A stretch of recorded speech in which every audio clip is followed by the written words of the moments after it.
Après s'être attaqué aux limites de charge des hydrocarbures pour les unités de réfrigération commerciales autonomes, la Commission électrotechnique internationale, CI, envisage de mettre à jour la norme de limite de charge pour les hydrocarbures dans la climatisation stationnaire et les pompes à chaleur dans le cadre de l'IEC 60335-2-40.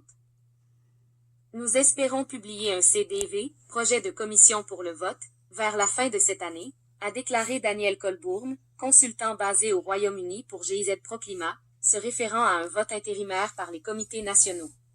Il s'attend à une opposition considérable de la part des entreprises ayant des intérêts à deux ailes.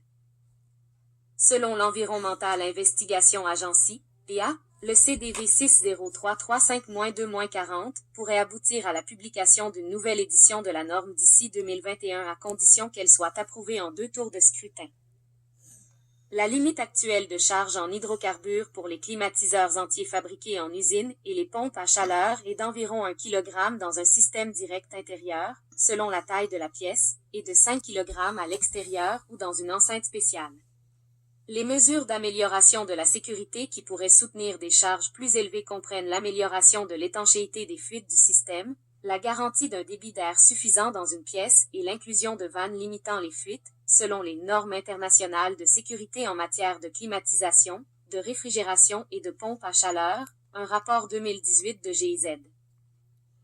La CI envisage également de mettre à jour la norme pour les unités de condensation à distance, qui ont été exclues de la nouvelle norme IC. L'obstacle ici est de concevoir un test approprié, a expliqué Colbourn. Les accusations en cours de discussion pour les unités de condensateurs à distance varient, Colbourn dit. Certaines personnes ici me disent 500 grammes est suffisant, tandis que d'autres me disent 1500 grammes pourrait bien être suffisant. Je pense que tout se résume à l'équipement qui intéresse les gens. À l'appui de l'élaboration de nouvelles normes de limitation des redevances sur les hydrocarbures, le projet LifeFront, financé par le programme LIFE de l'UE, recueille des données sur le terrain sur la taille des trous de fuite, le débit de masse des réfrigérants, les causes des fuites et d'autres paramètres.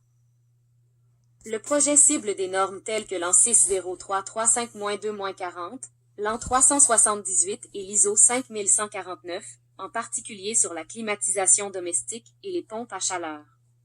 Checo, éditeur de hydrocarbon21.com, participe à LifeFront.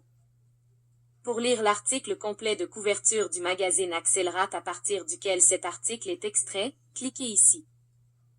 Nous espérons publier un CDV, projet de commission pour le vote, vers la fin de cette année. Daniel Colbourn, GIZ Proclimat. Partagé sur par Michael Gary.